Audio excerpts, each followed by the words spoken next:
You're tuning in to Gone.net.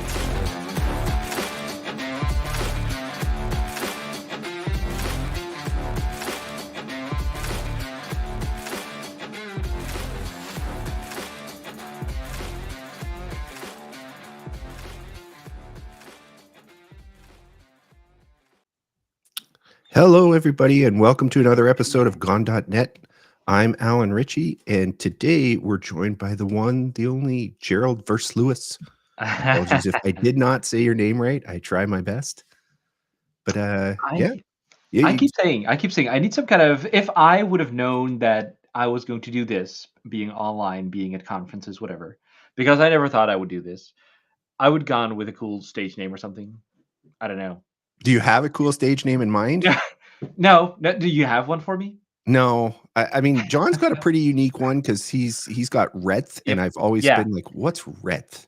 Yeah, I mean, because nobody has that. But the same, your last name, I mean, it's pretty unique. I don't hear it often. Did I say it properly though? Absolutely not, but that's fine. Oh, okay. Say it properly. I think you then, don't 'cause I want to do it. You don't have the ow sound, Versluis. Oh, okay. Yeah, I'm sorry. I speak. David Orton now says we speak Canadiana up here. Yep. So I have no accent that I hear. But yeah, it's my apologies. I try and do it justice. It's not going to happen. It's not going to happen. But that's a very interesting roll of the time. So, and that's the same with like my Twitter handle and whatever, right? Like the JF is like my initials. So I was just okay. I was just doing the save kind of like username. So my full name is John Fitzgerald. Now you know a little fun fact about me for your next birthday pop quiz. So again, I also would have gone with Gerald much more. You know, that's what I go by on a daily basis, and people will probably search for that. But anyway, now I'm kind of like stuck with it because it's in all the URLs and all the things. Well, I know when I went searching to tag you, I was like, oh yeah, it's JF. There you go. It's JF, and I was like, okay, that doesn't match your name, but okay. Now you know. Now you know. So John is away for a few weeks, so I am somewhat flying solo, but thanks for coming on today, Gerald. I wanted to show you because we do this thing where we have cool mugs, but it's usually me. I brought this one for you. I think that's very cool. Yep. You guys made that, right? So there's a little bit of a fun story. I'm feeling terrible because I don't know the name of. Actually, speaking about the mugs, I've been watching a couple of your episodes. I think I need to pull out a hat because everyone's constantly wearing a hat. At least one. So I don't know. I feel sports like hats on this show. So those. There's someone in the community who kind of like came up with the design, as much as you want to call it the design, using Microsoft at Maui. I think even like Maui was announced, obviously, but not really a thing yet. And what I did was people kept asking me, like, because we put it on a shirt and people were like, oh, where did you get that shirt? Then you have like a website that is called Bonfire. Yep. And you can upload your design there and they print it kind of like, on demand. They have a way to kind of like do it in batches, so they don't do it like shirt for shirt, but like 10 at a time or something. So I uploaded the design there and everyone was just like, order it. Of course, it's related to my job and I just love the community. Right? I don't need to make any money of it. It was not my design. It was not my thing. I just wanted to facilitate this. So uploaded that. Then some people asked me for a mug, for a hat, for whatever. So made these things available through Bonfire. You can order it if that's what you want. And all the profit that does come from it goes directly to charity. That's also mentioned on the website right there. So that goes to right places, and it's only like a little bit, so it's kind of like at cost, right? So that's kind of like the story behind that whole thing. But Bonfire, it is a little bit pricey because it's maybe they have printing in Europe now too, but I think they print in the US primarily. So shipping that here is costly to begin with, shipping cost. Then it gets here. And then customs is like, hey, that's a nice shirt. We'd like to get our cut too. So then you have like $100 shirt. I don't know. Well, now there's tariffs too, right? So it's and tariffs and everything. Yeah. So the design, if you're interested, if you really want it, if you go to the .NET Foundation, they have a swag repository. So they have an account on GitHub and org. They have a swag repository with all kinds of logos and stuff. I think it's like CC0 or something. Like, you can do whatever with the designs that are on there. It's on there too. So just get it, go to your local print shop, get it printed, and you can have it on whatever you want. And we'll put a link on here too, so people can find it. Yeah, grab it. It's for a good cause. It's a cool shirt. I have the mug. The mugs are a little small. They're the standard size, but everything in North America is size huge, right? So Yeah. when I press my coffee machine, it tends to fill this guy right to the top. So you got to be like, but that's all right. That's all right. Everybody's got to have one. If you're working with Maui, you got to have one of the shirts. And One of the shirts, one of the mugs, one of the whatevers, right? As I say that, I'm not wearing my shirt today, but yeah, I should have worn mine. Yep, it's all right. People don't really want to see us; they want to see the code, right? So that's right. Hopefully, yeah. Hopefully. So you've been around for a long time. I mean, I was around in Xamarin when it started. It came out of Simian and Novell, Yes. and what the heck was it before that with Miguel? Wow. Yeah, that's going back a long way. That's going back 2012, 2011. Something So like that. I've been working with it touch and that kind of stuff. Yeah. That's there. See, it's age. It's more than 10 years now, and I forget. But I had started working with it with a POC, and I remember your name kept popping up way back when. I don't know if Xamarin Forms, because you've been around the community forever in one way or another. Yeah. Actually, I do think I started around the time that it became like Xamarin and that kind of stuff. Okay. I did look into it a little bit before then. I was pretty early in career. Like I turned 39 now in September. So I still like to think of myself as very young. I've been working as a professional now since like, I don't know, 20, 21, 22, I don't know, something like that. So a long time now. Did a little bit of Delphi in the beginning, Oh, but wow. focused on .NET. And I had my first iPhone. I loved it. Came around, at that time, and I was like, "Wow, I want to build apps with this." Right. Yep. Same time, we also had Windows Phone, Which was pretty cool. Which was pretty cool. So I think it actually started with Windows Phone because they wanted to make that a thing. Unfortunately, we all know how that ended. But as a way to make that happen, what they did, at least here in Microsoft Netherlands, I don't know if it was a global thing, was you had to pitch kind of like 3 apps, one line, and then you would get a phone, a Nokia Lumia something, um, to test the app on, to build it on. Yep. And then whenever you get those 3 apps published, you could keep it. You could keep the Oh, phone. nice. And I was like, cool, that sounds like a nice challenge. So I knew .NET, so that was easy. C# phone, blah, blah, blah, got it done. My mom used that phone for a long time. She was really happy with it. So that was that. And then I was like, everybody that had a Windows phone in the time loved their Windows phone. Loved it. There's still people that rage on Twitter and stuff about it. Sorry, X. Yeah. They rage there. They're like, "Where's my Windows phone?" Yep, it keeps coming up from time to time with like, "Oh, do you remember this thing? It was so amazing." I think there's a little bit of element there that people now kind of like romanticized how good it was, but oh well, We have widgets and everything now. Like even iPhone has widgets, Android has widgets, so we have the equivalent. Yeah. I mean, it took an extra 10 years for them to come around, but we have the widgets. That's fine. So. Exactly. So and then I was like, hey, like I mentioned, I was more of an iOS fan, like right from the beginning. But I had always been on Windows. Weird enough. So I was like, okay, now I want to get that experience for iOS too. So naively, I just bought a Mac. I was like, I'm gonna go all in. Started Xcode, and then I started panicking. We're like, what the heck is this? So which I think is everybody's first reaction to Xcode. Yes, yes, especially then. I think the windows were kind of like floating everywhere too. Like now it's like one window, but the Xcode back then like had all kinds of floating windows everywhere. I was like, what the heck's that? So anyway, and then of course Objective C was it's nice, it's great, but it's also daunting. So I was like, I don't have time for this to look into all of this stuff. So I started looking for, hey, what else do we got, right? Like I want to leverage all the stuff that I know, C# and .NET, but then still build apps. And around that time, Xamarin Forms came up. So I started looking into that, and it was pretty new back then. So I started blogging mostly at that point in time with like, hey, I'm going to start learning this. Maybe that experience is helpful for other people. And from there, it kind of like snowballed into where I am today. So that went to a local user group had a paper magazine. So I was like, hey, that's cool. My blog post, but then printed. So I have something that I can hold. I think actually I have some copies still here. So this is like, Oh, wow, look at that. SDN magazine. I'm in. Oh, look. Oh, this is. Look. There, Windows phones, Microsoft Oh my bands, goodness. like all this stuff. You got to admit, they were pretty Um, screens, though. Very interesting yeah, laid out. It was good. More information. absolutely.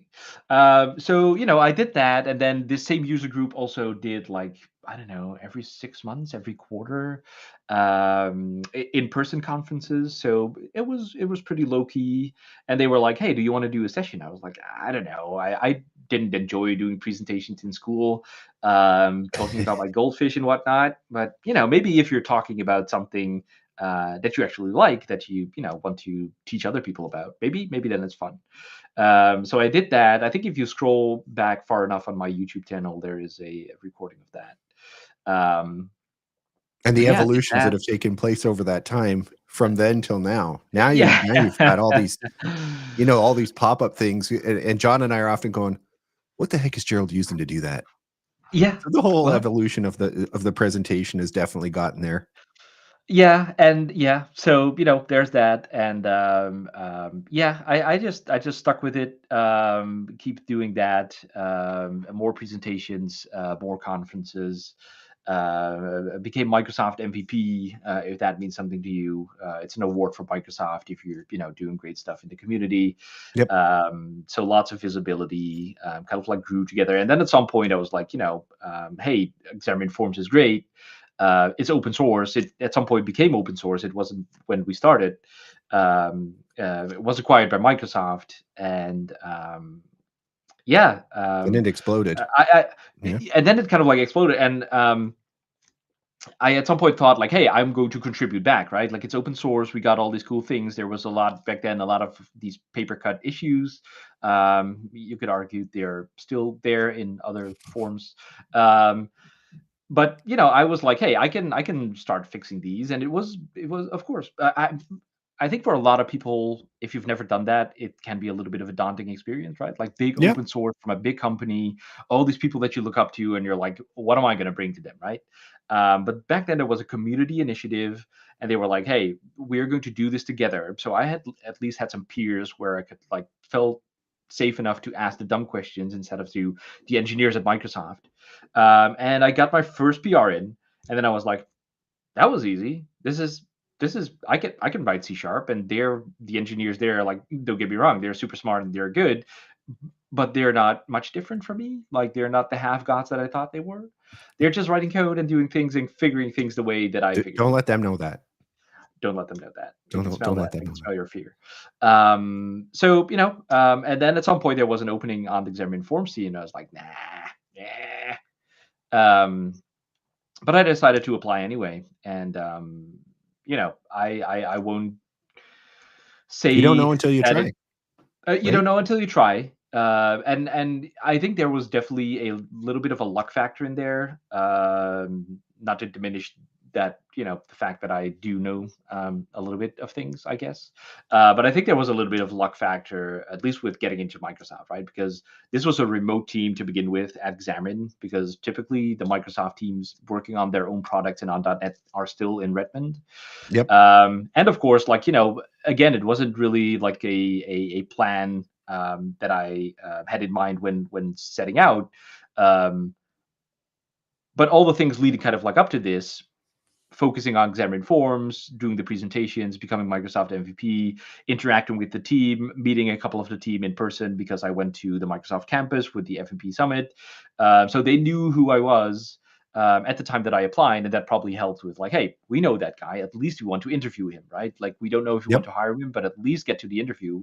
And apparently, I got that right, and here we are. And that's now what? How long it's been? About I years or so? joined June. Sorry, how much? But 10? No, I guess the acquisition was in 2016. Yep, Right? yep, yep, yep, yep. So Yeah. it's Well, getting close to 10 years, but yeah, but my hiring date is actually not that long ago. Okay. 6.5 years. 6.5 years. June 2019. So. And that time will go by faster. Once you hit 40, everything zooms. So you're almost Yeah. Oh officially old gosh. age. Yeah. Yeah. Yeah, No. I'm over 40, so now it's everything is in high speed. I'm not in Yeah. high speed, but everything else is. That's very true.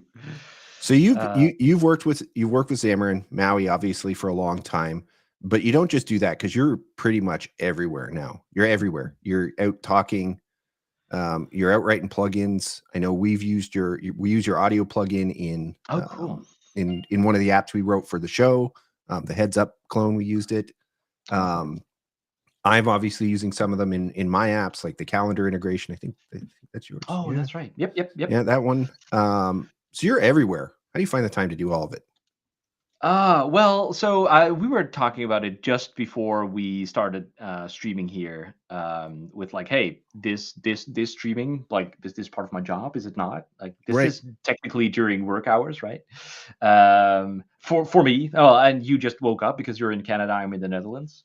So, and it all kind of like blurs together, right? Because that's the thing. I think it's probably a little bit clear from my origin story here that I just love what I do, right? So the plugins and stuff, is it technically part of my job description? No. Do I work on it outside of work hours only? Absolutely not. But do I take meetings at 10 p.m. To get the Aspire integration working? Also, yes, right? So it all balances out. And it's all based on kind of like what I see. So if you know a little bit about the history with the whole Xamarin thing and Xamarin Essentials, that was kind of like what James did back then too, James Montemagno. I was He had very a much bunch. involved at that time. Oh, that's With right. all the That's things right. going on with that, yeah. So there was a bunch of APIs, and he made all plugins for all these little things. And then at some point, people said, like, I don't want to install 25 plugins to make this thing useful, right? So please um, make this thing happen. Make it just one package that I can use and install. So that's what we did, and we named it Xamarin Essentials. But now, we're years further, and there's new APIs that suddenly came up with calendars, with audio plugins, and I Yep. think was proposed for Essentials at some point. But then we kind of like got into a weird place, I guess, where we had kind of like a cutoff point because we were working on Xamarin and Xamarin Forms, but .NET MAUI was there too, and we kind of like had to maintain both. So we were busy trying to port all the code from Xamarin Forms to .NET MAUI, and we had plans to still kind of like do Media Picker is a big example of that. Like that was still a separate plugin. Yep. The basics were transferred to Xamarin Forms or Xamarin Essentials, but not everything. So it was basically just you can open the camera, you can take a picture. That was about what you could do with it. While the plugin that we were taking the code from James, and not just taking the code, like this was obviously with consent and everything. Yep.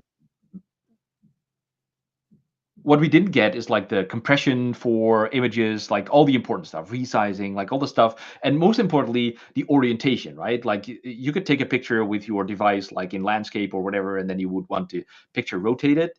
Yep. And also, we stripped off the EXIF information, so you were kind of like stuck. It's not rotating the right way, and you don't have the information to know what kind of like the right rotation is. So I remember the debate then was, is it essential or is it add-on, right? Because a lot of that came up, like Bluetooth is obviously something I work with a lot, and they were, and I know John and James, they were like, yeah, that's not a small API, and there's a lot of and that's the other thing too, scope that comes with that. But and that was kind of like the interesting situation we had back then. Like we found ourselves not being able to add that to Xamarin anymore because Xamarin was on its way out. Like it was still years at that time, but it was on its way out. .NET MAUI, we were busy kind of like making it on par with Xamarin. And then, some things kind of like lost focus. The media picker is one of them, unfortunately, where for a long time we kind of like had to ignore that simply because we were trying suddenly maintaining Xamarin and .NET MAUI, so that was a big effort. And then at some point Xamarin went away.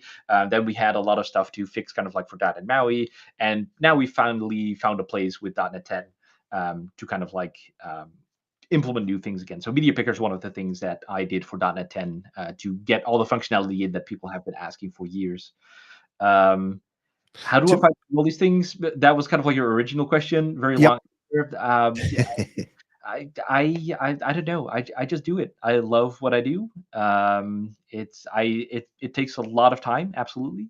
My family is not always happy, but they also know that I love, doing the conferences, going out there.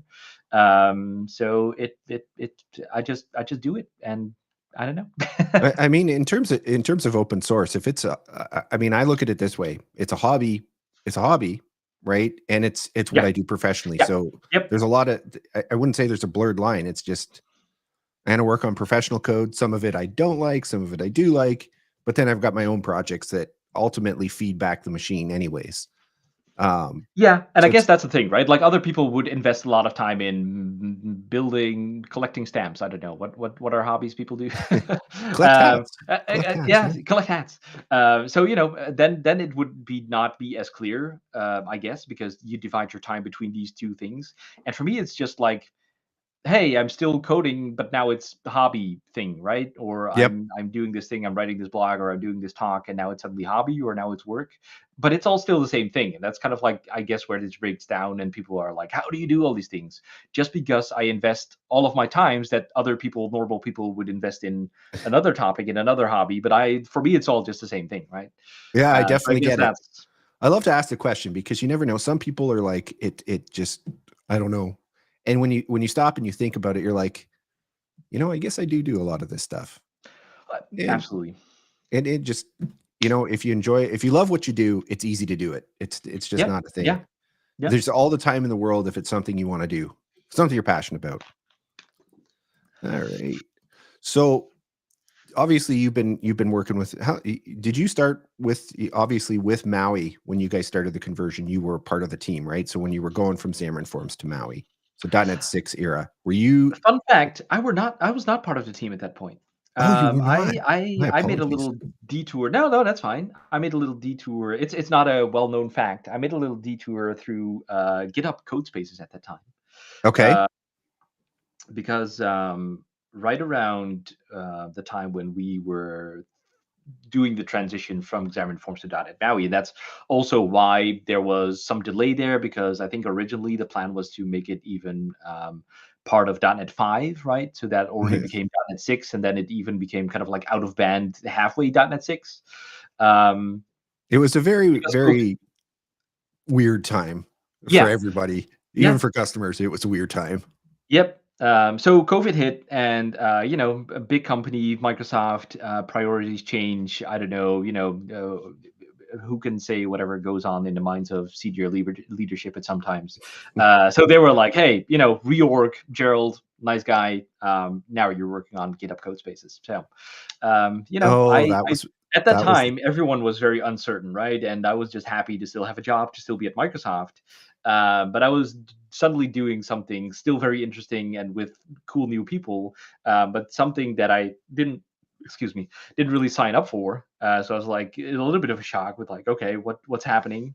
I never really thought that this was even an option. Because I was finally happy that I got the job working. I was building apps with Xamarin at the time, and now I was like, wow, this is the best job ever. I get paid to work on this framework. This is amazing. And then suddenly it was like, no, you're going to work on something else now, which was a lot of fun. Again, learned a lot. That was cool technology too. Um, but that was like, I left when it was Xamarin Forms, and then I think like I think I was on GitHub Codespaces for like 18 months or something, and then I came back, and then suddenly it was like, now it's all .NET MAUI. um, and in that time I stayed in touch with the team, because this was still my kind of like passion, my thing. So at that time I was also kind of like starting the Xamarin Community Toolkit, the .NET MAUI Community Toolkit. I was involved with that. So at least through that I was kind of like staying involved and in touch. And then they had the opportunity to bring someone back on the team for .NET MAUI, and they were like, hey, Gerald, we know you still obviously love us. Are you so interested? Do you want to come back? So then I found my way back, and now I've been and now, here now since you're a that time. permanent fixture. They can't get rid of you now. They can't get rid of me. No, Yeah, no. you're one of the voices of the team. Uh, It's I mean it's a fact, right? I don't know. I mean, I'm very bad at selling myself, but I guess there's some truth to that for sure. But it's funny how that works in the minds of people, because I also see, which is totally fine, but I also see James being tagged a lot with, like, he's not been involved with Xamarin or Maui for a long, long time, but he's still kind of like the go-to name, which is sometimes funny to see. I don't know. I'm very much integrated in the ecosystem. I think, like, I tend to pay attention to what's going on, because obviously it's my job too. I tend to deal with a lot of the fun customers you guys get. They usually trickle through to me. So you guys get them first, and then they come to me, and it becomes sometimes fun, sometimes not. And so I'd say I still think right now you and David definitely are kind of the head figures of the community. People know you. If I say your name, they know you. So right. That's why you're And it permanent. doesn't matter, right? Like to me, I never kind of like what I started this whole story with. Like, I never intended to kind of like come this far with, because I would have picked a cool stage name. It's all about the community and the product and the cool things, right? But Right. I'm happy to be out there and show all the cool stuff that we've been doing, and also the cool stuff that customers have been doing, right? So absolutely. Well, I mean, if they don't know you from your videos, then they're probably, chances are, they're going to be using one of your open source. That's how I always got referrals too, right? Is you don't necessarily know me. You may have nagged at me at some point in the future, but that's you've probably used something. That user dialogues never seems to die. I haven't used it for like 5 years, and people are still asking about it. I'm like, why are you still using this thing? It's old and clunky. Let it die. Let it find a corner and die. It was pretty good. I used that a lot. Everybody did, and I was like, it's nothing special, guys. Just throw it out. But that's the other thing, right? Like, I get.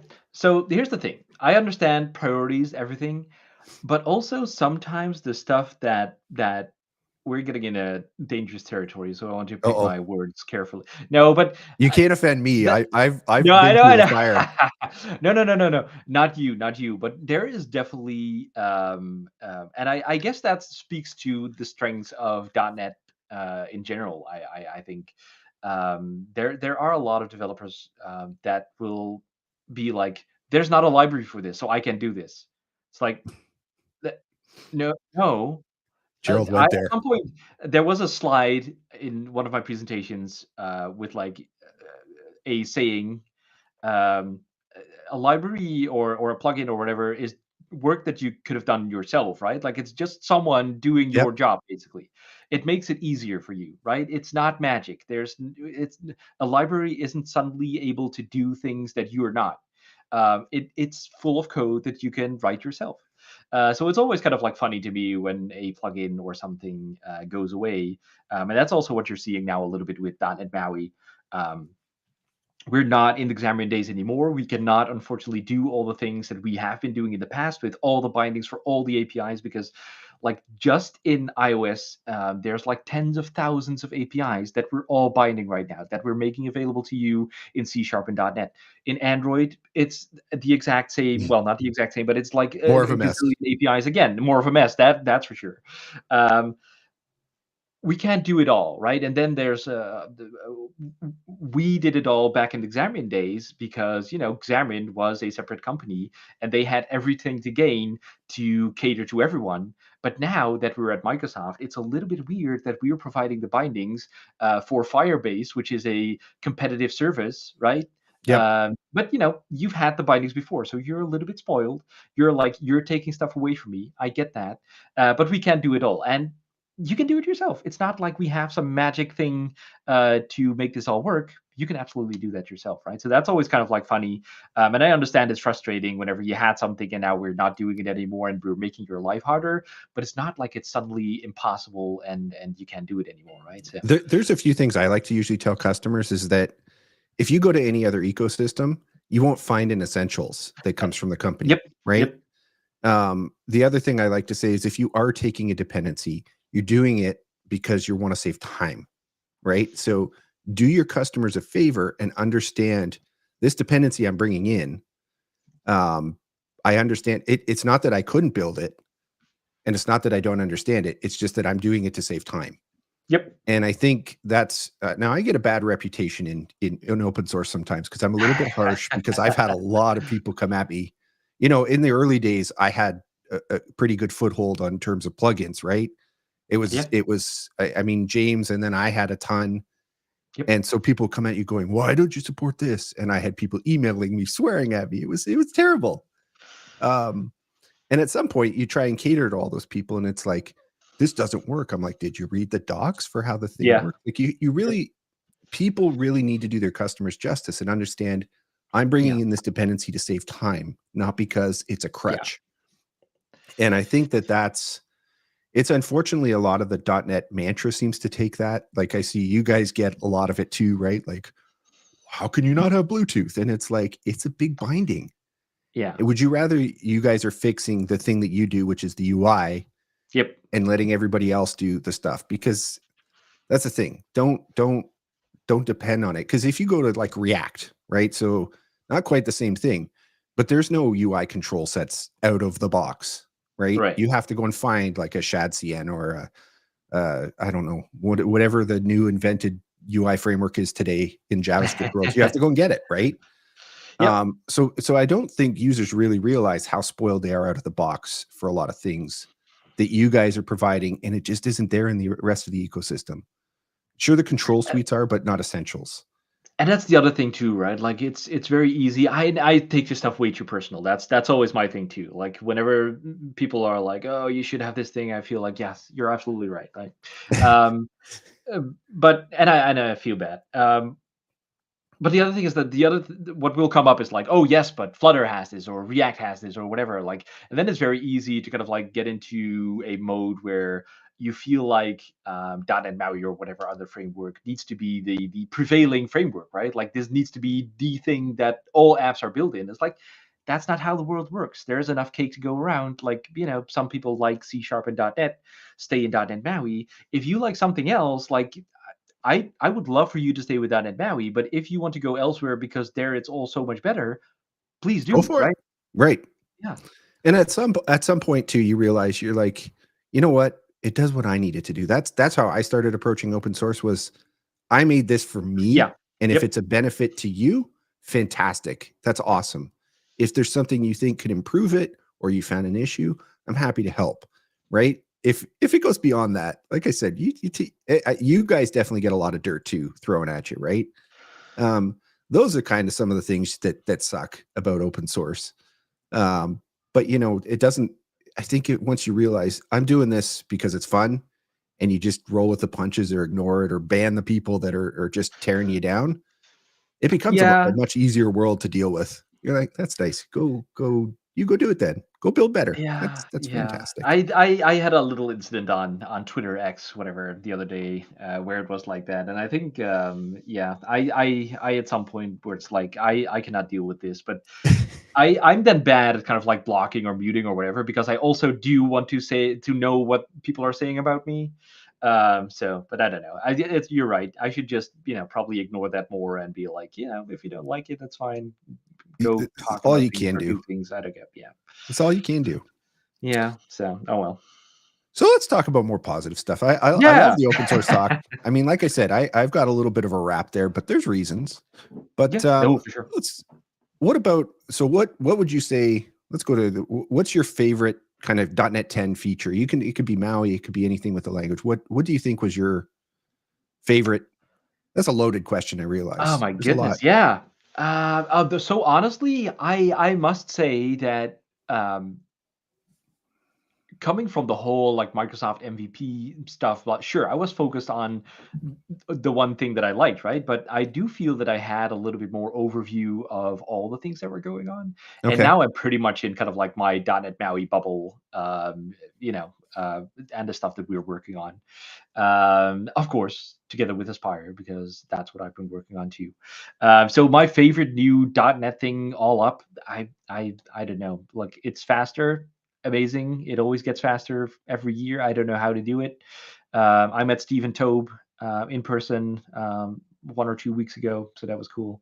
Stephen Tobe is the Mr. Performance of .NET. Just Performance, anybody who's not who writes the blog post that makes your browser crash, right? That's kind of like a running gag. So it's hard to say, but for .NET MAUI, like I said, like, if you've been with us for a little bit longer, then we had a little bit of a rocky start. You already mentioned like .NET 6. .NET 7 was like, okay, we see some things, but we're still going to wait. And .NET 8 was kind of like the version where we heard people say like, hey, this is the version that I want to migrate my Xamarin apps to, and we see the future, right? So then, .NET 8, .NET 9, and all this time we have been hands down focused on like performance bugs that were kind of like, the outside APIs between Xamarin and .NET MAUI is the same for a Mhm. large portion. Now it kind of like diverged, but at that time it was the same, so that the transitions would be easy. But under the hood, like a whole bunch changed, which we of course try to make it behave the same, but there was definitely some breaking stuff, intended or not intended. Um, so we were hands down fixing that.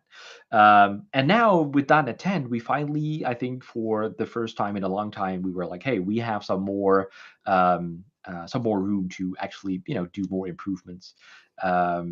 So me personally, I guess like it feels a little bit bad to say like the No. favorite Maui stuff is my stuff, but I the way it works, like obviously we set priorities as a team, but the way it also kind of like works is that I say like, hey, I see from the sessions, from the online streams, from the videos and the comments, I see that this is important. I think this is something we should have. You take ownership and you fix it, right? So one of those things was the media picker that I already mentioned. I love that we could get that in. Shane on our team has been working on the save areas, which was kind of like something we needed to do. Because Android did some new API stuff for kind of like edge to edge is what they call it, I think. Dealing with the notch is what I usually call it. Yeah. So some APIs to we had that kind of like coming for a long time to kind of like make that better, but we finally got that. Still lots of performance stuff, but also kind of like measuring the performance coming out of .NET MAUI.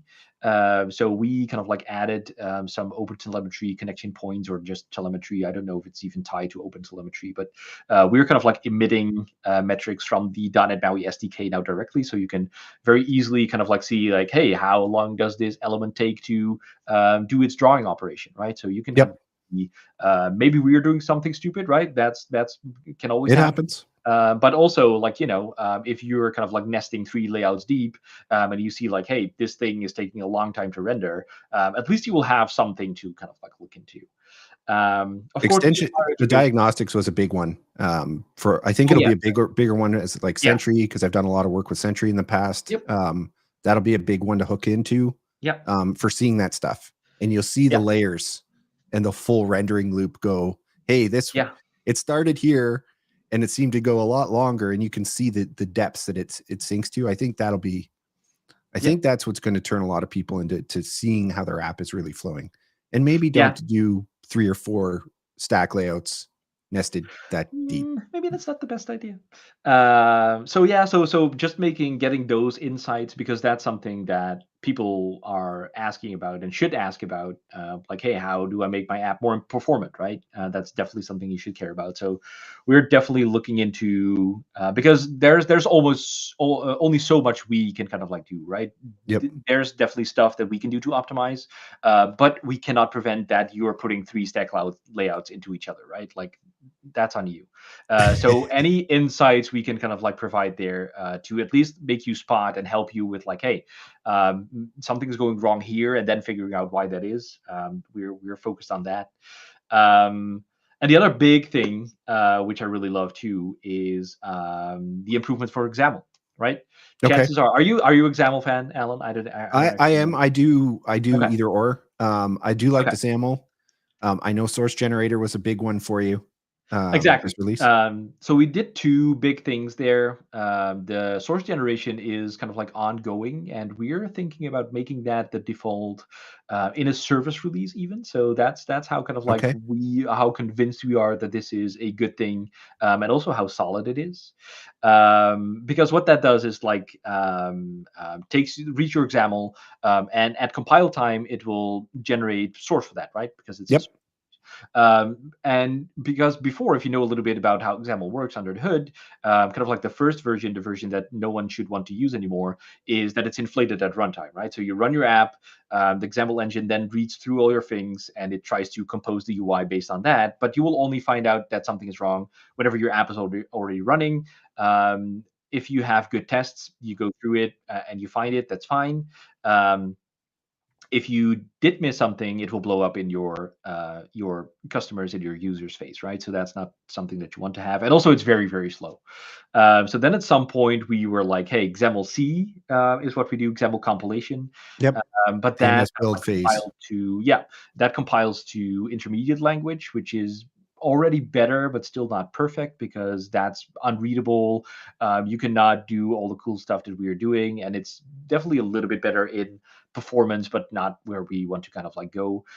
And the big thing that we were hitting at some point with all the optimization that's going on in .NET 10, into whatever, to make your apps smaller, faster, and whatever, is the AOT stuff, right? And the trimming and however you want to call it. Which basically means, very short, like, hey, we're optimizing your, I don't know what's going on with my nose. I'm sorry. That's quite all right.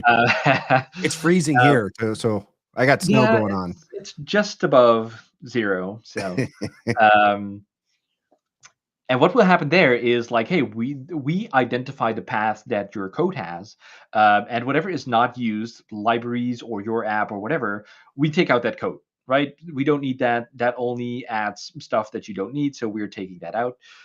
Very simply put.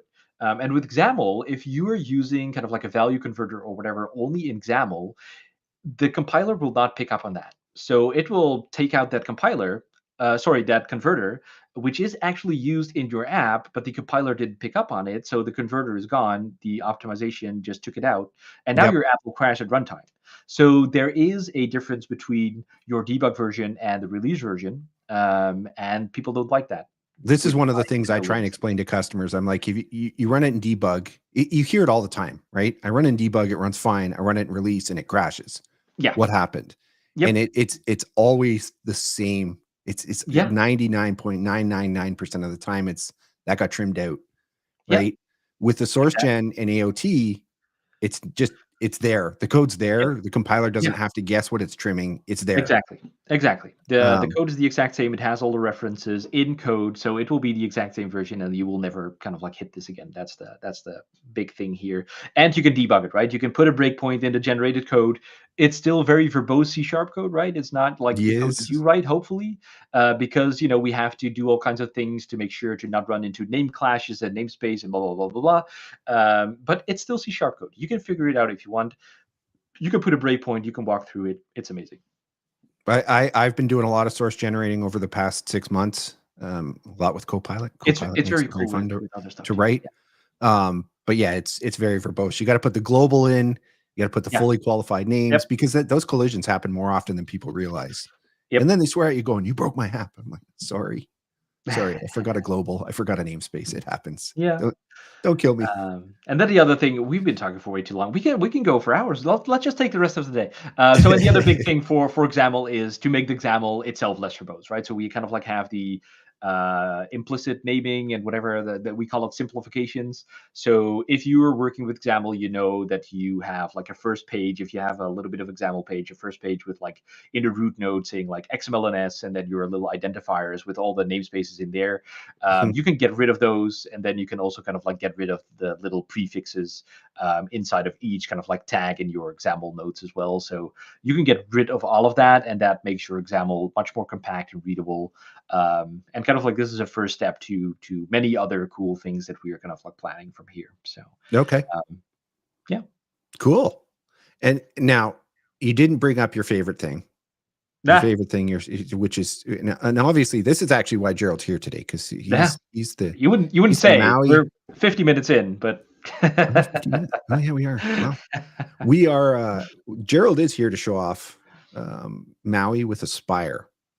Yes. Now, John's been talking to me about this forever because I've been with the community forever, so I have a lot of tools in my belt already. So, not to say that I need to be convinced, but John's like, he tries to get me. He's like, come on, just try it, drink the Kool-Aid. So he didn't. So Gerald's on to show us or at least talk about some of the wonderful stuff that you guys have been doing. And I think you were starting to say that this is your favorite feature. Correct me if I'm wrong. Yeah, I have Maddie in the chat here, and she's been waiting for this topic to come up. So I cannot say anything else right now. But yeah, um, Aspire, yeah, it's cool. Big. So a little bit of a story here too. Was it the beginning of this year, the end of last year? I don't know, somewhere around 2023, 24. I was with Jeff Fritz, who you probably also know if you've been looking into the .NET community, and he's Aspire fan as well. And he was going on and on. We were at Swedug, so a conference in Sweden, and I was there with him, Matt Torgerson, I think, and me. And we were doing the conference. We were talking to customers. We were doing some user group, and so I saw Jeff Fritz doing like the same presentation like 5 times about Aspire, and each time, increasingly, I was like, "Why don't we have this? Why is Maui not connected to this? Because this is amazing." And we had some experiments going on by a couple of different people. Like I already said, like, yes, we have priorities at Microsoft and we determine them as a team, but it also, you would be surprised how much comes to be because of people just, caring and being like, we need to have this. And then they start spiking on it and then it becomes a thing or not, right? And this was definitely one of those things that a couple of people already looked into. We had something going on here, we had something going on there, and I was like, I'm done with this. I just want this to work end to end. So I started looking into that, and we made it happen. So yeah, what do you already know about Aspire, Alan? What's your? I do use Aspire for a lot of the APIs. We've actually used it. We demoed a GPS app that's using Aspire. So, because a lot of people are using it, I think mostly from a dev perspective, and it's awesome because if you've ever used Docker or Docker Compose, it's really easy to spin up your entire infrastructure, right? Spin up a database, spin up, if you've got microservices, hopefully they're not, tens of thousands of them, but it's very easy for Aspire to get all of that stuff going with nothing more than the F5. So the dev experience is magical. Yep. The service discovery, also very magical. The centralized logging, it's nice, but I mean, we've always had Visual Studio for that. But Visual Studio is not good at dealing with, hey, there's 5 apps here running. I'm not really sure what to show you. So you end up going through all these drop downs. So the Aspire dashboard obviously really consolidates that. So it's a beautiful experience. And then from the production experience now, it's becoming more and more magical. It's the best word I can choose, right? Because it's very easy. You used to have these pipelines that were like, several pages long. And now it's like you can configure it all in Aspire. You can get it to, an Azure container app, etc., with almost nothing. Yeah. And I think that's what people don't fully realize yet. So that's I've been using it for months, but I'm usually an early adopter. Yeah. That makes sense. Like, we tend to talk about these things as if they're like the Christmas toys. You should use it, right? You should use it. But especially going out to the conferences, like we show all these cool new things, and then the next day people go back to the office and work on their legacy VB6 app, right?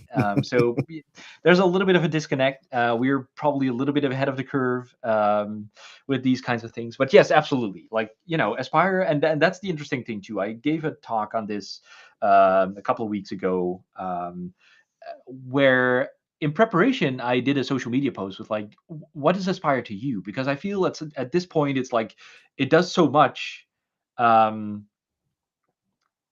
And you will get different answers from everyone. So it's a little bit hard to define, which I kind of thought of as like, but it brings different value to everyone, right? Because especially looking at it from the Maui side, there is no deployment story, right?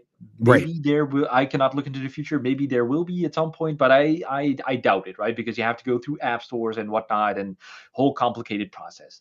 So at least looking at it from the Maui perspective, it is a local dev experience improvement. Hopefully, that's what we're going for.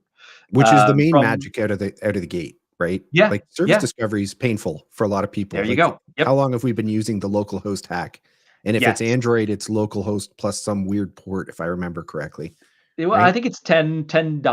0.0.22 or something. So yes, that's right. and that because this is exactly why I wanted to fix this. We have a full docs page, a very lengthy one, goes outside of the camera view, Mm, talking about all the ways that you have to connect to a web service. Because then, if you're on Windows and you connect to your remote Mac build host, you can spin up like your iOS remote simulator, so you can see the iOS simulator on your Windows machine. Where's your local host now? Is it your Windows machine? Is it the iOS simulator? Is it the Mac? Right? So it's like it gets very confusing. So we needed to only to just to get rid of that kind of like docs page, which is what we did with Aspire. But so coming back to kind of like the origins of Aspire, like a lot of people are still like, hey, this is a very web thing, right? Like microservices, you can spin all that thing up, you can deploy that to Azure or other clouds. So that's and that's maybe the main focus. I don't know. The, Again, I think it brings different value for everyone. the dev experience is magical, and I think Yeah, that that's what people miss. yeah. So one of the things that I like to do, and the reason, so dev tunnels, I think they just pushed into, Yep. I think it's beta though, right? It's beta in. Not sure if it's in preview, yes or no, but that was kind of like I'm not gonna say they did it just because I asked, but me asking for it was definitely a factor that they added it.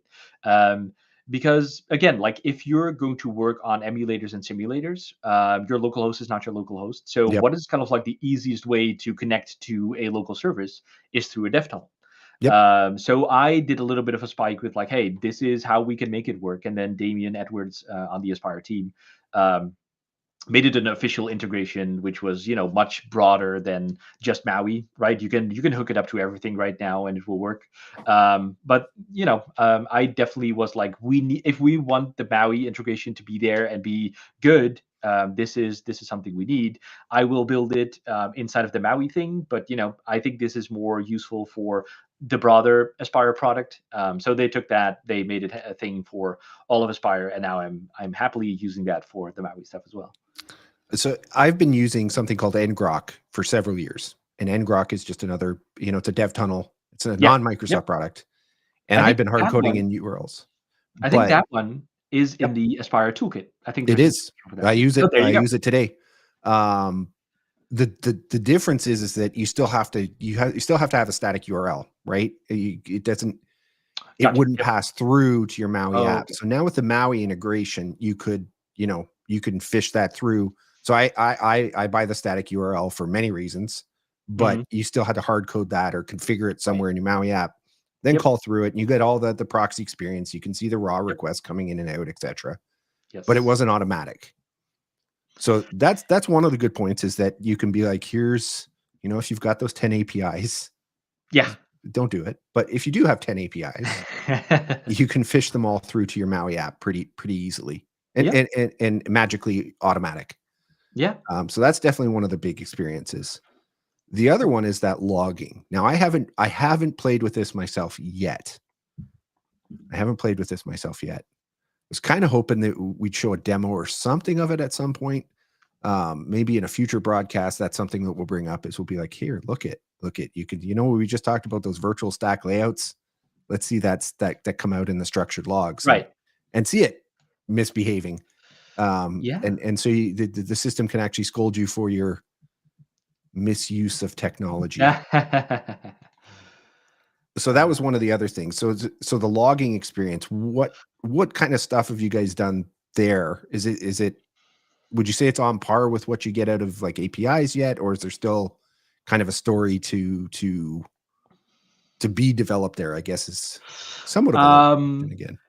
Yeah. So two things, because we're already there's no such thing with overtime with you, right? You're No, mentioning a demo. Do you want me to kind of like talk and at the same go time for pull it. up kind of like the generic demo? Go for it. All right, We don't have hard rules here. We just sure. flow with it. I mean, half Just the yeah, time, don't John.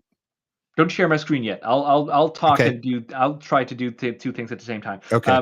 The one thing I'll start with is yes, it's released now in preview, right? We released it as part of Aspire 13, right? They went through the whole rebranding because Aspire is polyglot, right? Not just for .NET. It's based on .NET, obviously, but because it was called .NET Aspire first, people were like, "Oh, this must be only for .NET, right?" Because that's how people Right. like, "Okay, we see this thing; it must be only for that," which is not true. So to make that more clear for other people, we lost the .NET, and it's now just Aspire. And as part of that, to also kind of like break free, still no one knows why. Um, it's now Aspire 13, right? It started with 9, now it's 13. So there's that whole thing. And we managed to get the .NET MAUI integration as part of that. Like I said, like, I was like, I want to make this work end to end. So I started working on it, and kind of like a fun fact, I started working on it with like, hey, this is how I think it should work. Well, hey, purpose drives innovation, right? Yeah, You're like, actually, this is share my screen. I can maybe explain it a little bit go for it. better that way. So the kind of like initial API that I had. You are not sharing your screen though yet, I'm though. not sharing Just my so you screen. Okay, I thought I was. Entire screen. This one share. Oh, there you go. See, there's a little pop up. know. All right, I'm gonna bring this guy up for you. There you go. So, perfect. So this, let me. This is okay. This is kind of like your basic setup for an Aspire thing. And what I had first to start with was kind of like this. So I'm taking the Oh, you don't have hybrid one version app. You have one. two That's apps. fine. You have several Yeah, apps so in there. Oh, we'll, okay. we'll get to that. We'll get to that. What's this? And then I would say like, hey, is it a little bit readable? If it's not, please let me know. You're good. I would say like, hey, with iOS, right? And then, oh man, I love iOS, but I hate the naming, like, because this will always mess everything up, And right? Like it ticks off all the tooling. They're like, I warning, yeah. this isn't a properly named namespace. Yeah, Yeah. yeah, yeah, yeah, exactly. Mm. And with Android and all that kind of stuff, right? So you could add those, then that would show up as separate targets, because obviously, at least like you don't have to, but one of the unique selling points of a Maui project is that it's single project, and then you can run all the different targets from that one project. Yep. So this would light up in your Aspire dashboard, like, hey, the iOS one, the Android one, the Windows one. So had it working with dev tunnels, everything fantastic. It was working functionally. Then I brought this to the Aspire team, and they were like, "Nope, this is not going to work." Thought it's a little bit nicer, but that's what I heard. And then I cried myself to sleep. No, that's not true. But and from their perspective, that totally makes sense, because again, from the Maui standpoint, this makes sense, right? You have this one Maui project, and I want to see my iOS, my Android, and things. Yep. But from their perspective, everything is a resource, right? So now, this assumes that you have a little bit of knowledge about Aspire. Yet, I will go into that a little bit in a little bit. But how am I going to provide an extra environment variable to my iOS app if I want to do that, right? Or my Android app? Or Yep. how do I spin up two iOS apps, one on an iPad and one on an iPhone, right? So how are you going to do these things? Which again, they were totally right. Those were just things I haven't really thought about. So I had to rework it and do it really quickly, because .NET 10 and the Aspire release were coming close. So I turned it all around, and we were able to at least add the support for all the platforms now. Okay. So you can add your Windows, your Android, your iOS, and your Mac Catalyst apps, but it's still in preview, right? So again, very long answer to kind of like your simple question, like, hey, the logging story. Honestly, I think there is stuff that will work that I'm not even aware of that works right now. But there will also definitely be stuff that you may expect to work that's not working right now. So all the out of the box logging, if you are using kind of like the best practice, whatever logging stuff that is in your app, so you just resolve iLogger, use all that kind of stuff, Yep. that will show up in your Aspire dashboard, right? That will just work. The one thing that we also did, because a Maui app takes a little bit longer to build and to deploy, depending on what platform you're running on. So we are kind of like not building and deploying that whenever you start your Aspire dashboard, your Aspire orchestration. Um, So we kind of like build it on and deploy it on demand. So that also kind of like means that whenever you start building it and running it, that output will also come in kind of like your Aspire dashboard terminal logging stuff, right? So that Okay.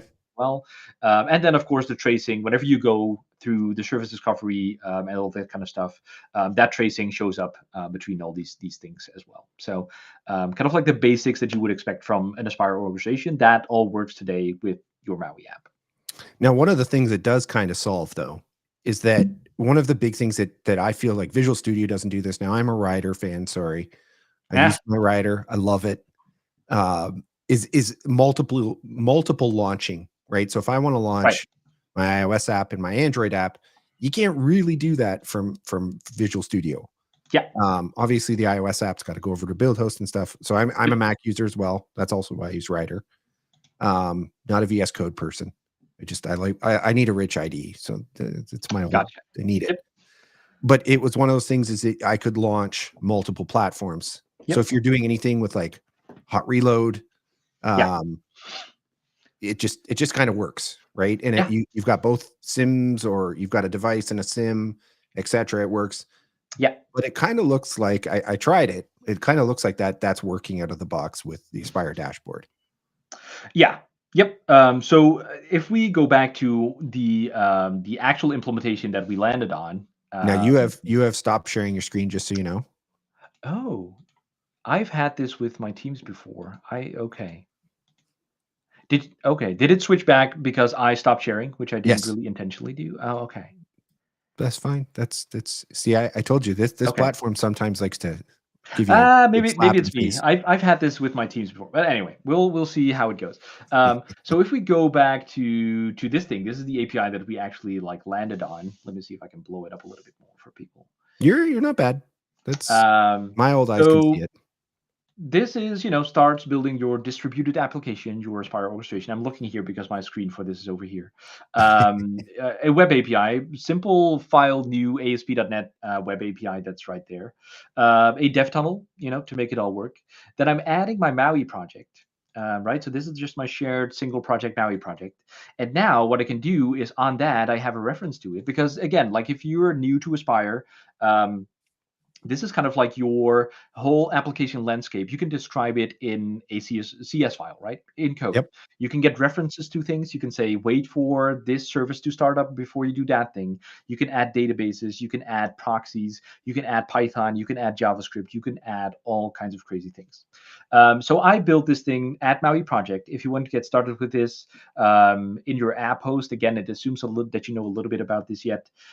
In your app host, add the Aspire hosting Maui, which is in preview currently, and you get these new APIs to add your Maui project. Now, a Maui project, little sidestep, is also a Blazor hybrid project. You can add that as well, or a hybrid web view one, right? A little bit of work to make the service discovery and stuff work there, but it does work. So you're adding your Maui project, and now you have a reference to it, and then you can say, hey, I want to add a Windows device. And for Windows, we only have add Windows device because there's not really a Windows emulator or anything. Yeah. It kind of just is there. You just run it, just like Mac Catalyst. Yeah, exactly. And Mac Catalyst, same thing, right? Like we just have Mac Catalyst device. So it's kind of like weirdish naming maybe, but just to make it very clear that this is the thing. And where it becomes a little bit more clear why we do that is because you can also say add Android emulator or add Android, probably gets messed up because there's nothing here. Add Android device, right? And then it knows, hey, we need to run on a device.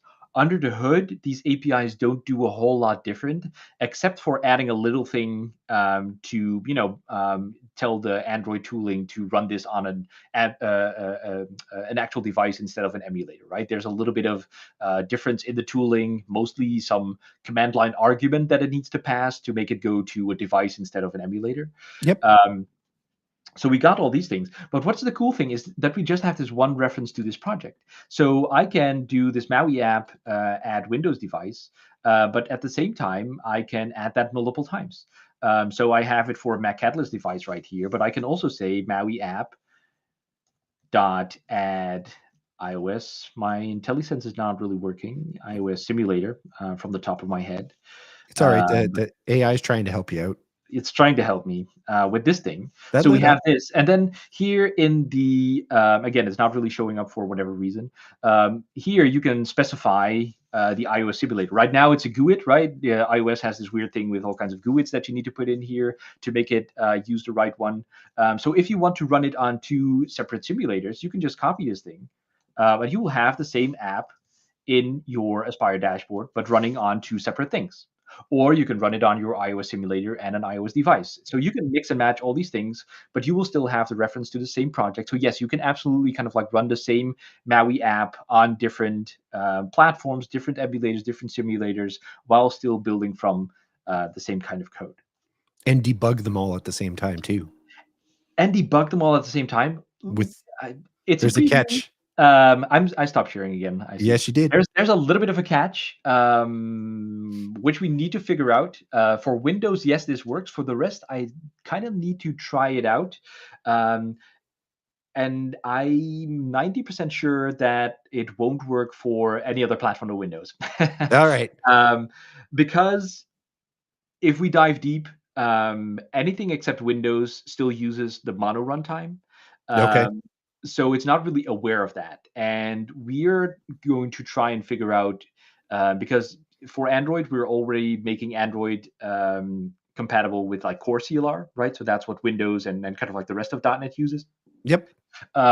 So we're kind of like trying to figure out like, hey, are we going to wait until the Android core CLR stuff is baked, and then probably like the breakpoints will work as well, or do we need to do some stuff to make it also work with the mono debugger and do a little bit of extra work there? So let me share my screen again. I mean, it's definitely exciting to see the direction that it's going, and it's kind of just all the IDEs. So whether you use Rider or you use VS Code, I almost said Xcode, definitely not Xcode. Visual Studio, it's just kind of all going to work the same way, because you almost switch off. Well, you do switch off essentially to the Aspire dashboard. Now, occasionally you're still going to go into, God forbid you have to go into the iOS logs, or especially ADB. That's still going to be in your editor, I assume. I don't think you guys are going to want to try and route all that traffic through. Maybe, who knows? So okay, the way this works obviously is based on your feedback, right? You, the watcher, not just Alan, but whoever's watching.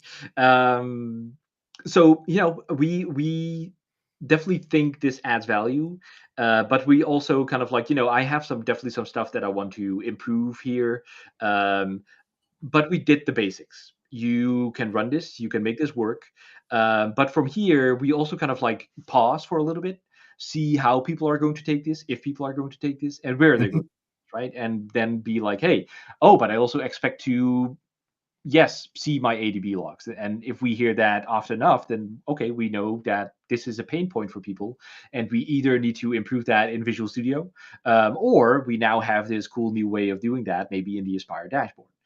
Because I definitely think that we have value to add there too, because like you're saying, like, you have all these tooling, and that's kind of like unique about the MAUI tool set as well.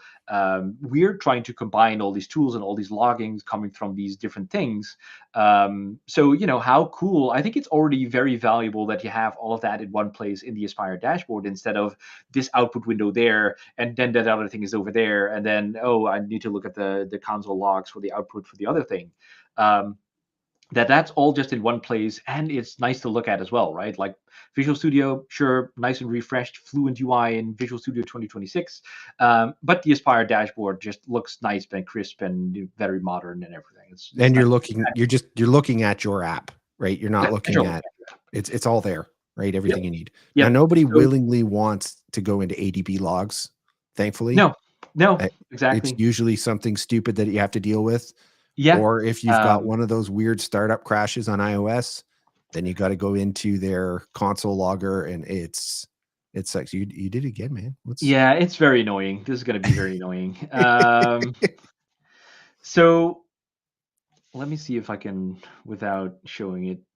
Maybe you got to move your mouse. It's like one of those old days. Maybe that's it. Maybe I just kicking in. need to keep going. All right, let's see if this works, and then I'll keep moving my mouse. Let's try that. Yeah, it's a little bit. I've had this before. It's definitely something on my machine, and I don't know I why. always blame Teams. Everybody blames Teams, right? Yeah, but we're not using Teams, so that's kind of like where it breaks down here. So you have the app host project, and this is where you describe your whole application landscape. In this case, but I think it even adds value there in case of a Maui project. One web API, one Maui project, but this can have like a gazillion Azure functions, do all these things, and it will just work as well, right? And what you're going to do is kind of like start your app host project, and then you get this output right here with like, okay, it's doing it, and then it presents you with a little dashboard URL where you can go to, and then it all kind of like shows up. Now, you might have already noticed, I didn't really call it out before, is I did these kind of like if operating system is macOS, right? Because only then we're going to add these things. You can add them without this if statement right here. It will still show up, but it will give you a little unsupported because, we cannot run your macOS application on Windows. That's just not something that's going to happen anytime soon.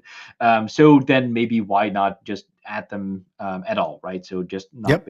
up. If you do it, then it's going to show you a little unsupported thingy. Well, at least you don't have to worry about the support calls coming in for that one. There you go. There Right. you go. So I'm using DevTunnels. This is again the DevTunnels integration that's already built. So they have like you need to log in for that. I think it's a free service beyond that, but you need to log in for a little bit. So you can do that. It should pop up with my little token, and then you can already see it, right? Like this is the DevTunnels resource that's going on here. It's starting. It's waiting for kind of like my input right now, which I need to log in right here. So did that. And then you can see it's kind of like starting because now it got my token. It can actually log in. So it's going to progress and it's going to start these dev tunnels. So this is the one in my app host that I had right here that I specified manually right here. And And that's just to point out, that's really the magic happening right there. Like yeah, all that stuff is just going to free flow. All you had to do, because you've yep, already logged in, click a button, because yep, the settings presentation in the Aspire dashboard now is also fantastic, right? yep. So you clicked on, I think you logged into your GitHub, it Yeah, bounced it out, just gave me a came little right bar in back. the top with like, hey, I need input. I hit, log in with GitHub. You can do Microsoft account or GitHub. I did Yep. GitHub just for because chances are that you're already logged into your browser, right? So it's going to just, be like, okay, I got your token, thank you, and it's going to proceed, right? And I'm not doing anything here right now. It's just trying to figure out to start the dev tunnels, and it's all doing that automatically. And it's And going to come up it's with like beautiful this. because it's already pushed it down. So Yeah, now we're doing the normal compiles and yep. everyone just got to chill out And and wait. I can just go to this one. It will give me a little note, and it doesn't do anything. But if I go to weather forecast, I think Is your API up yet? there Yeah, you go. there it is. Look at It's that. my API right there. You in the chat, you can go right here. You can go to this URL, and you will hit my local API. That's how it works. Um, so you can do that. And then we have another one, which is not super obvious, which is tied to my Maui app. Because one of the things that we needed to solve here as well is we can get the endpoints, right, that you're trying to hit on your API with that DevTunnels API that I just showed. But there's also telemetry coming from your Maui app, right, that we got to capture. And by default, it's sending that to localhost, and that's not going to work. So especially whenever you're running on your Android emulator and your iOS simulator, that's a problem. So I made that a separate call with OTLP, so that's Open Telemetry Protocol, something like that. Yeah, you got it. You can hang that in there, and again, it will configure it for you. You don't have to do anything. It will show up as a separate thing here, and that will then be tied to your Maui app, and that's where the telemetry will be flowing through. Now, I already got a question from one person who was working at NATO or something sensitive like that, and they were like, Okay. "That's nice, but I cannot use this, right? Because now the data is flowing to the outside, back to the inside. We cannot go outside, right? So I need to figure out something to kind of like um, make this configurable so that you can also point it to a local endpoint that is not localhost. Okay. So something I still need to figure out. But for most people, this will be fine. If you don't hook this up, also fine. You just won't get the telemetry, right? If that's not something that interests you, don't do it. And then from here, you can see like, hey, it's blown up now a little bit, so that's why I have to go with these Yep. columns and then change it around. But you can see my web API, right? Like that's running, right? Like web APIs, those kind of projects, they typically start up like that, so that will just show up. it will start automatically. If you don't want that, Aspire has all the bits to not do that. I think you can then do here on the web API, you can do with like, hey, with implicit start.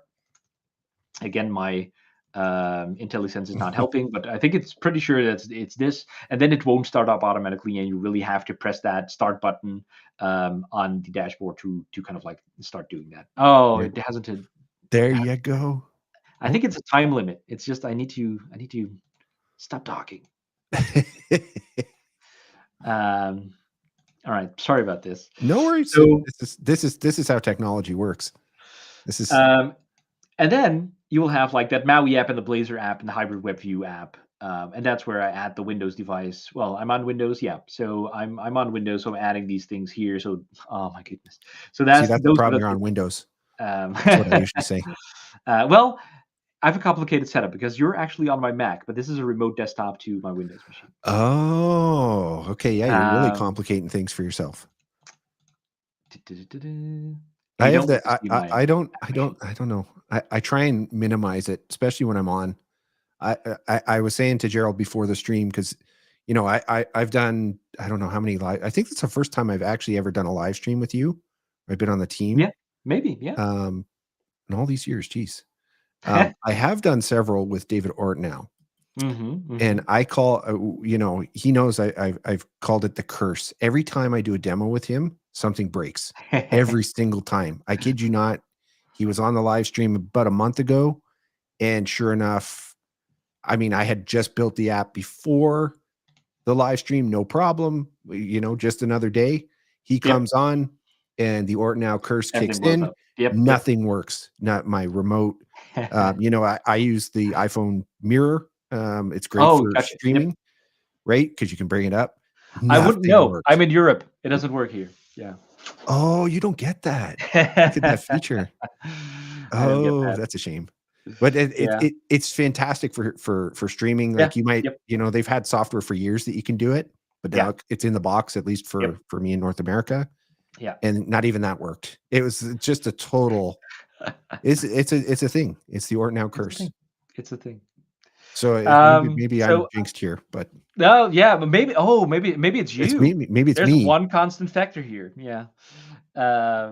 So what I was talking about just before we got interrupted, and I'm sorry if it happens again, dear viewers, but you can see like kind of like, hey, these are the references. So you can see the Windows one and then the Android one, right? I left the Android one outside of the if because Android is basically the only universal one that runs on Mac OS and Windows.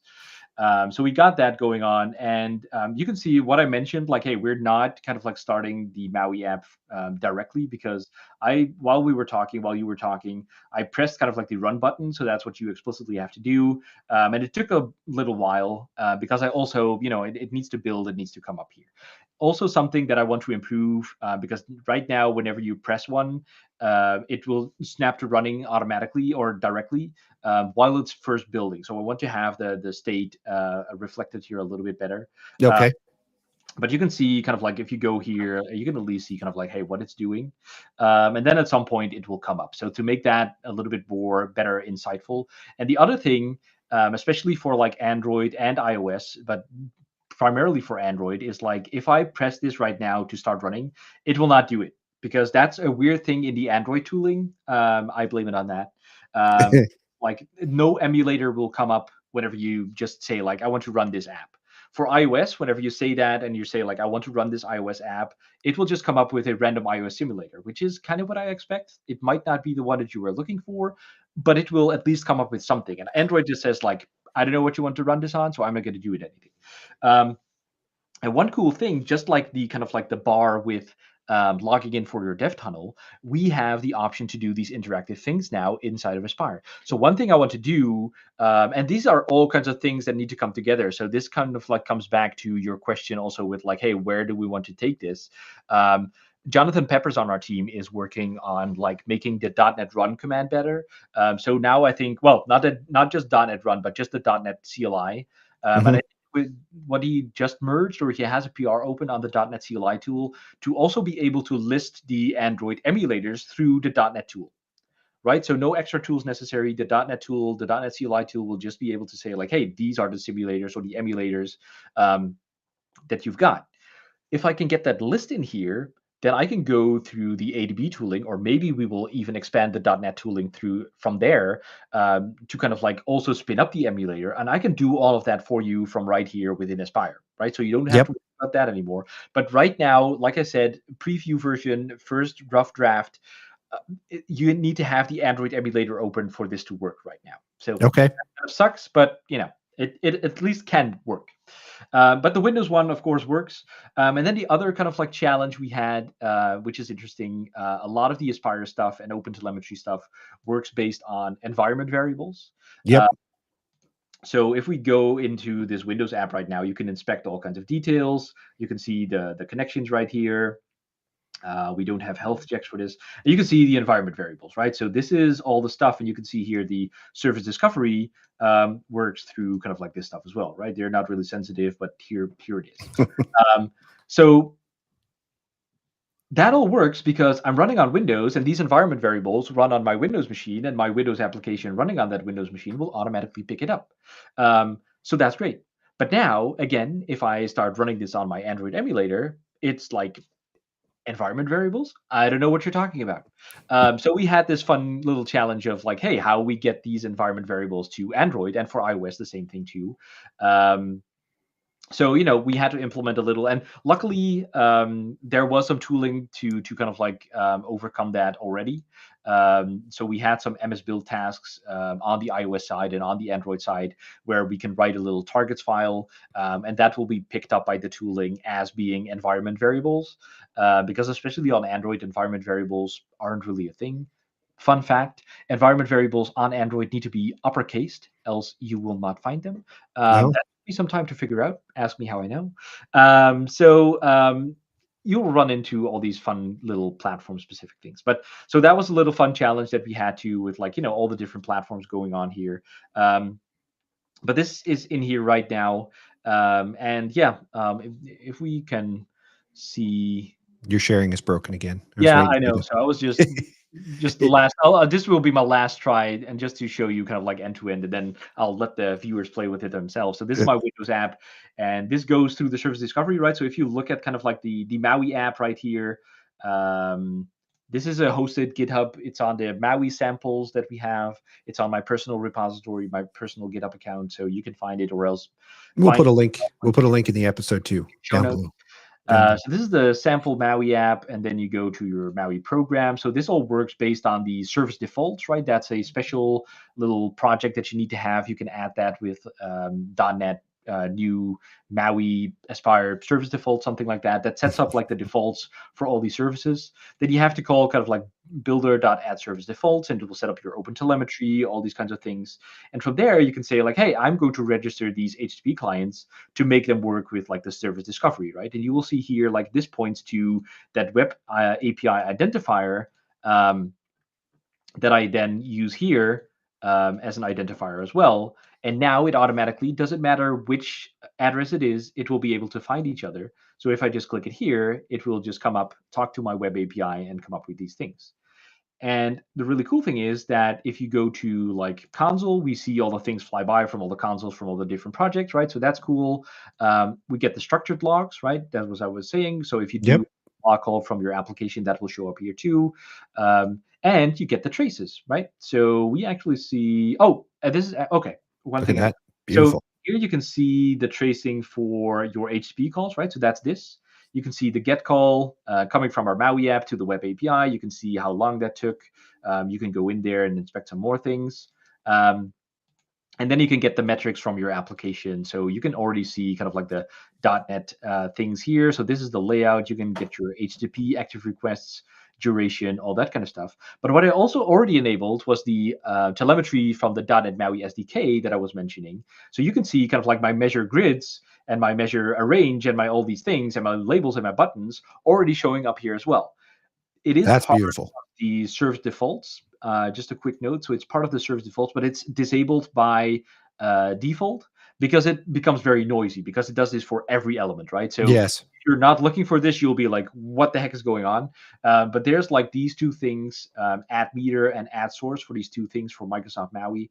It is in the template, but like this. But if you want to see it, just uncomment it, and it will show up like this. And you will see like, okay, my label took 0.01 millisecond to draw. So this is probably good, right? But whenever you start scrolling through here, and you are starting to see big numbers, or however we are going to service this, we might do it a little bit better. But you can start scrolling through this and be like, okay, this looks like it takes a long time, right? And maybe we need to look into that. So that's all stuff that you will kind of like get together with this right now as well. With next to zero work. I think that's something to be said too, right? Is you spawn a new template, uncomment some of these things, press F5, and voila.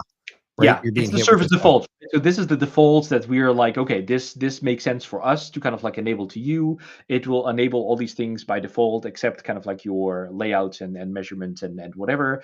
But if you're like, I don't use this thing or that thing, or I want to suit this thing or that thing, the template is added as code to your project. So you can change whatever you want in there, right? It's just a default set of settings of things that we think is like useful to you. If you're like, that's not useful, or I want to change things, absolutely go for it. Now the tough question here is so I might not, now obviously for those that have worked with Maui, it's easy to get this stuff out, right? Because this is a dev time experience. What's kind of your suggestions, your personal suggestions, as I want to take my app from dev time to production, right? Obviously I want to get rid of the fat. So open telemetry, absolutely useless in production. It's beautiful here. It's, I mean, from the dev experience, it's fantastic. But now when I want to go from, you know, to good old Apple to, you know, sacrifice my pint of blood to get my app into the store. Now, what am I looking at here in terms of getting the dev stuff out, right? So obviously service defaults. That's definitely one thing that I think we need to. I think it's pretty easy. I mean, to me, it's easy. You put it in if debug. Right. So that's kind of like the easiest thing, right? Like you want to do here if debug this thing, and that's kind of like it, right? Like end if that's. But then of course the interesting thing already starts here, right? So you still need to tweak this one and also get like if debug or something else to get the right URL in here, because this is not going to work in production, unfortunately. And if you're going to deploy it with like through Aspire, that works automatically, right? So that's super cool, but that doesn't work for your Maui application, right? So you're still gonna need to differentiate. I don't know if there is a path for us to make that easier, or if it's just gonna be still like, you know, if debug, it's going to be this thing. I think you'd be surprised is that most users, I mean, I've dealt with it. I have some MS build things that I do, obviously for CI/CD that kind of passes this stuff through. Oh, please don't hard code that, Gerald. Oh, that hurts. I feel that in my soul. Whatever. Yeah, sorry. Whatever. It stops sharing. That's maybe that, like I cannot show this to my viewers. Yeah, I hexed you there because you hard coded the URL on the app, and I just about had a nervous panic attack. So this is definitely something like our first focus was like, hey, local dev experience, how we're going to do this to indeed like production. This is actually a good note to put into the documentation to if debug your service defaults, just so that it gets filtered out whenever you're going to production and nothing wrong, nothing weird ends up in your production version. And then kind of like, you need to take into account that the service discovery is going to do a thing there, right? Now, just for other users watching, one of the things I have seen come up is there's so Mauiverse, you're whoever's running it. You're the figurehead on it. So Mauiverse is a Discord channel. I'll also put that link down below. I've seen questions come in because I mean, I've been multi-targeting forever. Multi-targeting is just, you know, if it's this framework, do this. If it's that framework, do this. And I've seen that question start to come up for the service defaults, right? You don't want ASP.NET. That's a fat framework file. If you've ever looked at the size of that puppy coming in, it is monolithic. So I don't believe it. It definitely does not AOT compile. No. In fact, it doesn't compile at all. So the service defaults that I just showed you is a separate one. It's a separate one for Maui. So no ASP.NET references anywhere, because that's what I started out with. Like, hey, can I reuse this thing? I think if I really put an effort in it, I could make it the one project. I'm not sure if we should want to do that, because right now they're pretty identical. So the kind of like the default Aspire service defaults one, and the Maui one. They're pretty similar apart from a couple of things, but I could see in the future where they diverge from each other a little bit. And the immediate thing that I ran into was multi-targeting. So I was like, hey, it has ASP.NET references. Put that on your Maui project. Do .NET build, and it was like, nope, that doesn't. So I was like, I'm going to make a separate service defaults project for .NET Maui stuff. So there's no ASP.NET references in there at all to begin with. And I think I made a couple of little tweaks now to make it a little bit better for the Maui story anyway. So that might just be something for new users coming in. So because I tend to, like, I have Aspire solutions already for some of the apps that I write, right? So I'd have to spin up a separate service default for Maui. I mean, there's nothing to say you have to have that library anyways, because all that's doing is all the same reusable junk that you were going to do.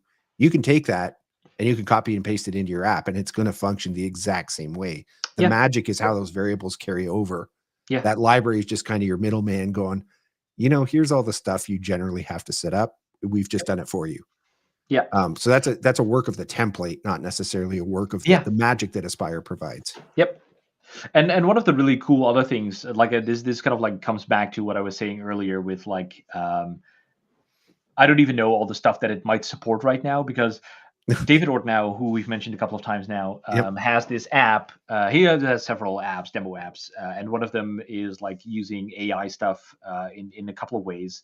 And obviously, like, security is a big thing, so we want to not commit our secret open API keys or whatever API keys, Azure Foundry stuff, to our public repositories.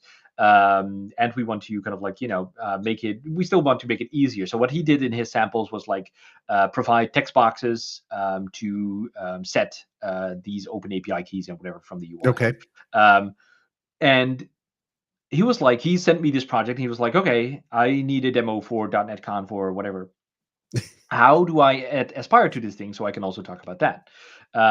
So I was like, okay, let me look at it. And I was like, this is actually perfect.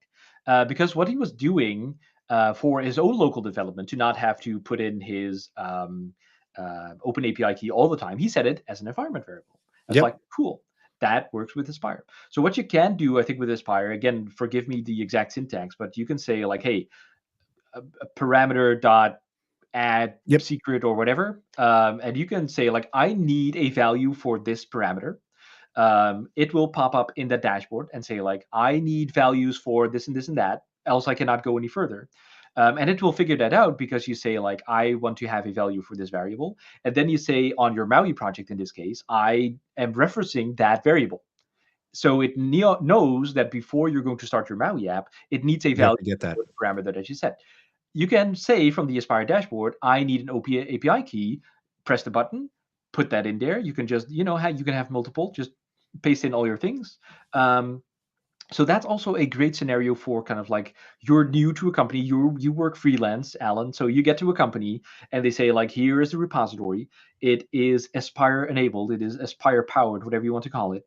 And they don't need to give you any secret keys or whatever. You can use your own, or you can generate your own. You can just do Aspire run, .NET run. It will bring up the dashboard. It will tell you like, I need these things from you before you can start running. You figure out how to get those, put those in, and you can run your application without, going through, oh, yes, that's that person that is now retired who knew that connection string, and it's written down somewhere here on a sticky note. And you don't have to go and install SQL or a database. It's going to do it all for you. It's going to do it all for you. And you can run all of your, your database setup, get that connection string, pass it through, and don't pass a connection string to a mobile app, please. I've seen it. I also have to say, Gerald, just so people don't come swearing at me, don't pass open API. Don't put open API keys directly in your app. Please don't. Please don't. No, It's very easy absolutely not. to strip an app, take those keys. Yeah. So when we were doing our one of our apps here, we kept saying, I've got my keys in this app. You can steal them, but they'll be dead by the end of the episode. But don't do this anyways. Don't do this anyways, because it's very easy to get those keys, and you've just written a blank check for well, I guess your audience in this case. Absolutely. And AI is not cheap. AI is not cheap to run. No. If it's free, No. sure, but it's often not free for customers, and it can cost a fortune. So Yep. I had to prefix that. Not saying don't do it for Yeah. local dev, but just in production, don't. No, absolutely.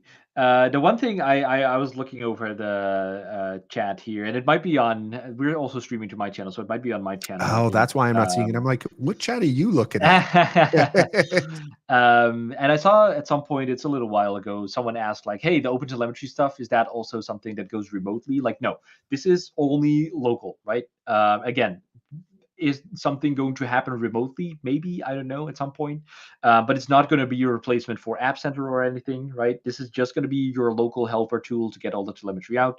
If you need something remotely, you have a couple of things. Raygun is still a thing, I think. Yep. What I like to use, like I'm officially in function for another 20 minutes, then it's 5 p.m. So, we love all of our partners. I personally have been using Sentry for a personal application that I've been working with, which has been really, really amazing. They're full transparency. They're not sponsoring me in any way. They did give me like a paid plan to kind of like work with and discover with, but that's the only thing that I kind of like got.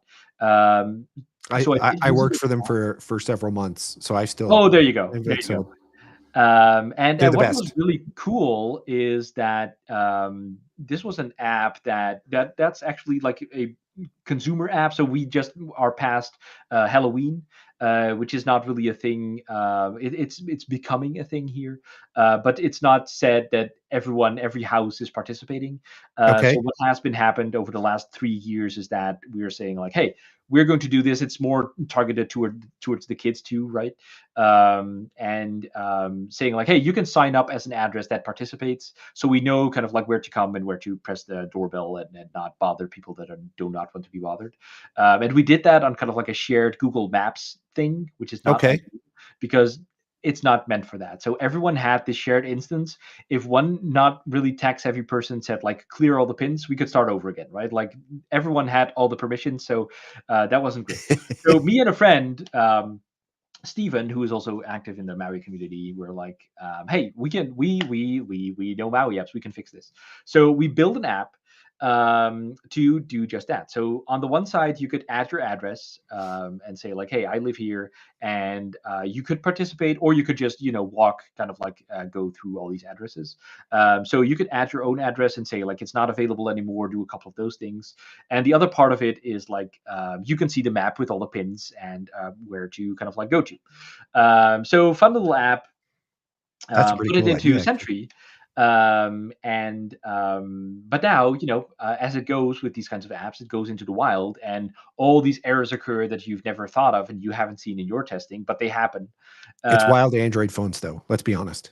It's always Android. But yeah, so all this stuff comes in, which is one thing, which is already like super valuable. You can see all these kinds of information about these devices, which is super cool. So that gives you some hint. Stack trace, what kind of device is it? Is it plugged in? Yes or no? What resolution? What device is it? Still not personal information or whatever, unless you kind of like put it in there, which you shouldn't do. But not really something you can detect, but you get all this telemetry, which is great. So we can fix that, but it gets even better. It has this AI integration. Yes, I'm an AI fan. I'm sorry if you're, if you're skeptical. I am not. And what you could do, you could also connect that to your repository, to your code. You don't have to, but that will make it so much more effective. And you can then say, on the one hand, you have all this telemetry in Sentry. AI integrated into Sentry, Seer, I think is what they call it. So Yep. the Seer, the telepathic kind of like thing. Yep. Look at all the details from this error. Here's my code, and it will say like, okay, it probably comes from here and there. I see this and this happening. Do you want me to open a PR? I was like, yes, please. And I was like, okay, it opened a PR for my code from a crash report that didn't come from me, and it did all the okay, cool. Did So I was you really take impressed. the PR blindly though?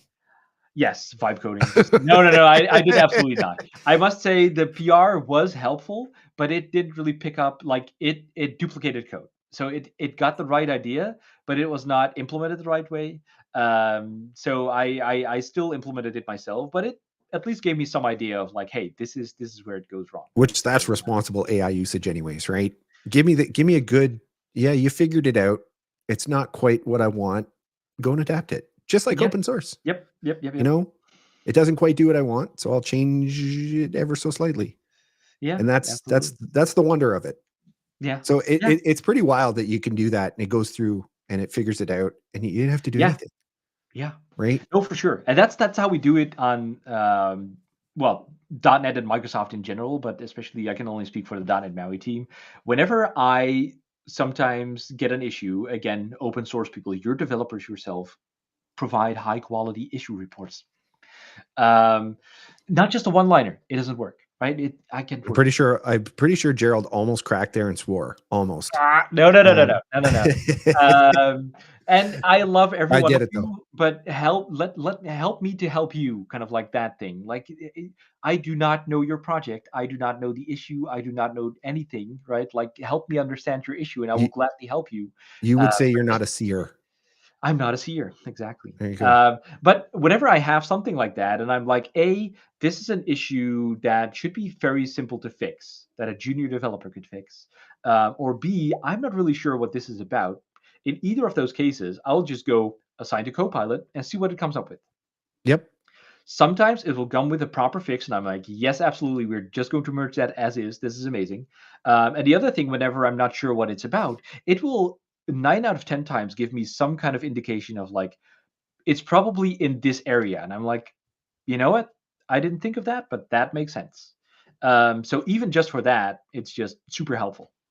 I think you just did a video this week about upgrading That too. to, Yep. to .NET 10. Yeah. I mean, I think the hardest part for everybody, and I know I'm getting this a lot right now, is the Android X libraries, right? Anybody who's got those dependencies. So Yeah. Oh, yeah. AI tends to not work well there.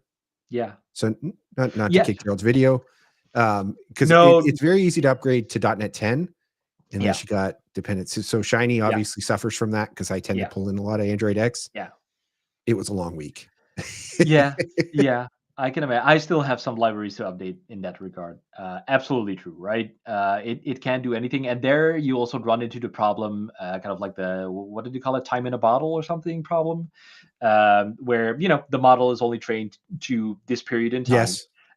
and the amount of times where I will say to it naively with like, "Oh, this is a thing in iOS 26. Can you please have a look?" Blah blah blah. And it's like, I'm pretty sure you mean iOS 18 because 26 is not a thing. I'm like, yeah. iOS 26 is a thing. Go out on the big bad internet, look it up, and it's like, oh, you're right.